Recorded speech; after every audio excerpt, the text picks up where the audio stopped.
Attorney General Blanche, key question, why now?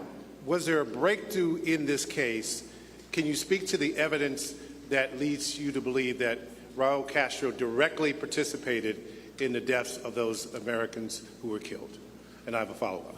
Well, I cannot explain or justify why now as opposed to 2 decades ago or 30 years ago when it happened. But what I can say is that you just heard a lot of people talk about a ton of work that the FBI did, state and local intelligence communities, our U.S. Attorney and the Attorney General, the State Attorney General's team. And that evidence was presented to a grand jury in late April, and an indictment was returned. So I can't, as far as what the evidence is, well, a lot of it's in the indictment, and it would not be appropriate or fair to comment outside of the indictment about the evidence. But as you guys know, a grand jury is presented with evidence and then returns an indictment to the extent that they believe there's probable cause that a crime has been committed, which a grand jury certainly did here. And quick follow-up, what are the prospects that you could get Raúl Castro to the United States to face justice, given the situation there, and what steps are the U.S. willing to take to get him back here? Well, we indict men outside of this country all the time, and there's all kinds of different ways that we get them here. The reason why we indict somebody is because we want them here to face justice in front of a jury of their peers. So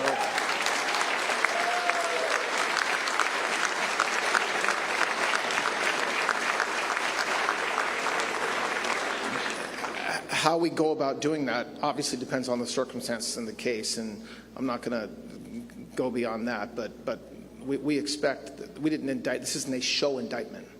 This is an indictment because we expect that there was a warrant issued for his arrest.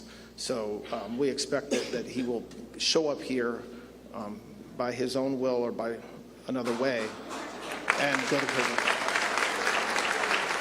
All right, next question. Yep, go ahead. Are any others in the Castro family potentially tied up in this? Could there be other charges from members in the Castro family from the Castro regime? Well, as you just heard, this is an indictment in some ways 30 years in the making. There is not a prosecutor in this room or an FBI agent in this room that ever stops investigating. So whether there will be additional charges, whether there are additional defendants charged, who knows? But an investigation like this is never over. And so I assure you the men and women who have been working tirelessly on this case for the past several months, years, are not just going to retire. So you just point to somebody. I don't. Good afternoon. Many Cuban Americans are elated, emotional, hopeful on a day like today. What do you tell the Cuban community who is happy about today's announcement, but is wondering how you pursue these charges? What comes next? I mean, that's the same question I just answered. I think that there's a process that happens, right? And so what's the first process? It's a charge, it's an indictment, and that happens all across this country constantly. And then the next question is, okay, so when is this guy going to show up and you know, appear in court and have a trial or what have you? And I would say to those that wonder whether this is just an indictment and we're going to go away, we're not. So go ahead. Yes, the blue shirt. Yeah.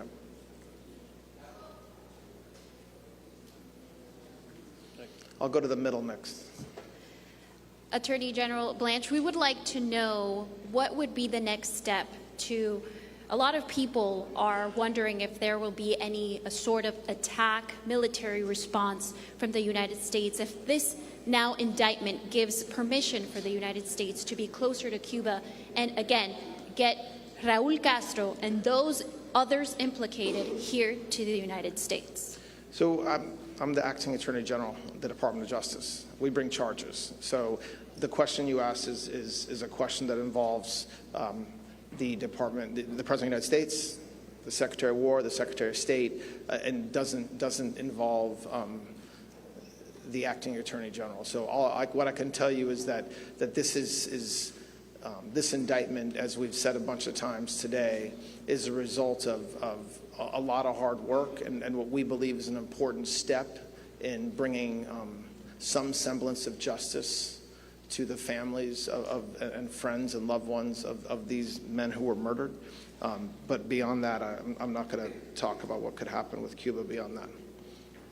Yes, go ahead. Attorney General Gloria Ordaz from Telemundo 51. Thank you for this opportunity.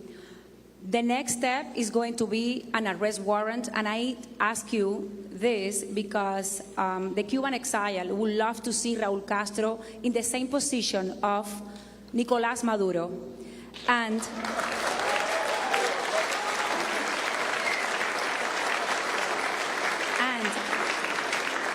a lot of legal experts that we have interviewed during these days have said that Raúl Castro, that this indictment will be more symbolic than practice, and that Raúl Castro should probably die in Cuba. What is your message for them?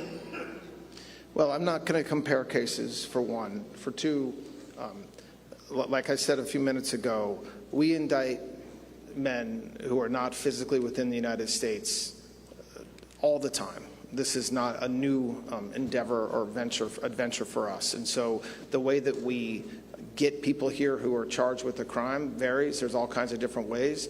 And this is not, there's an arrest warrant issued for a reason, because we certainly expect and believe that Mr. Castro is entitled to his day in court right here in Miami. Sue, yep. Thank you, sir. Jesse Kirsch with NBC News. You mentioned that the grand jury approved these charges weeks ago. Curious to know what, if any, role the CIA director's visit to Cuba in recent days played in deciding to move forward with announcing this indictment. And I'm not going to get into why we decided to unseal the indictment today, except to note the place that we're standing and the important day that today represents. But yes, you're right. There's a lot of factors that go into when a sealed indictment is unsealed, if ever. And so beyond just the fact that, look, by the way, it wasn't that long ago. It was late April. It's mid-May. So. Thank you. One other question. If people look at this and say this is at least partially just a pretext to push for regime change in Cuba, what would you say to people who take that perspective? I don't care what people look at and think. I mean, we returned an indictment, and that's what we're here to talk about. If people want to speculate or think what they will, I don't care. Okay, one more question. Blue. Hi, so the final speaker, thank you. Hi, I'm Deborah Acosta with the Wall Street Journal. The final speaker mentioned or hinted at a potential team of people that has been put together to lead the country. Who are those people? Are they in the United States? Are they in Cuba? Is it a mix of both? Can you share a little bit more about that team? I'm not sure what you're talking about. Can you say it again? At the final speaker mentioned that there was a team of people that's going to lead this forward. That's your nickname. Huh? Final speaker. So why don't we let the final speaker address that? And thank you for the new nickname. Yeah, very good. Will ever be known as the final speaker. That's probably easier to pronounce than my last name, Uthmeyer, but I don't think I referenced what you're saying. Where I talked about people spread across the state, I was talking about the spies and the criminal conspiracy that the evidence has revealed took place. There were spies working from Miami all the way down to the Florida Keys, gathering intelligence and providing it to the regime to figure out where these aircraft were going to be and put them in harm's way. As far as other geopolitical things, I'm going to stay in my lane for now. Thanks.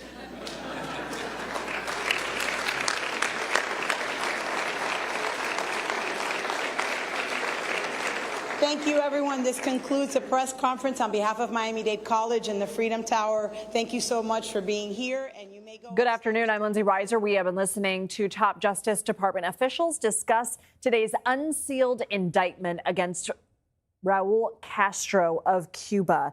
The former Cuban leader there and 5 others being indicted by a U.S. grand jury in Florida in connection with the Cuban military's fatal downing of 2 planes 30 years ago. These planes belonged to humanitarian group Brothers to the Rescue, helping Cuban migrants in distress. This is part of the Trump administration's pressure campaign against Cuba, Castro remaining one of the most powerful figures at 94 years old in Cuba. And It's not clear whether he will stand trial. Cuba does not extradite to the U.S. We did hear Blanche, who was asked about that, the acting attorney general. And we will certainly be talking about that with CBS News correspondent Cristian Benavides, who is in Miami now. Cristian, what more are we learning about these charges and why now? Lindsay, a lot of questions about why now, but I will just mention that for the Cuban-American community, I mean, this is a moment that they've waited for 3 decades. I mean, they've waited even longer for some sort of regime change in Cuba, which is what they're all hoping for, that something such as this will eventually lead to. Importantly, within that indictment, 4 counts of murder and also conspiracy to kill U.S. nationals. Those 4 counts of murder, 3 U.S. citizens and 1 U.S. resident who were shot down on a humanitarian mission. They were on humanitarian planes, part of an organization known as Brothers to the Rescue. So what this organization would do is that they would fly over the Florida Straits and international waters, and they would help Cubans who often would be in distress as they made their way in rafts and whatever they could find from Cuba, seeking freedom to Florida. And so during one of these missions, what happened was that the Cuban regime shot down 2 planes. 1 plane was able to make it back to Florida. And now you probably can't hear. I just have to pause for a minute, but I'm starting to hear just some chanting from from the small crowd that has gathered in front of the Freedom Tower, chanting USA, USA, and down with Cuba and the Cuban government.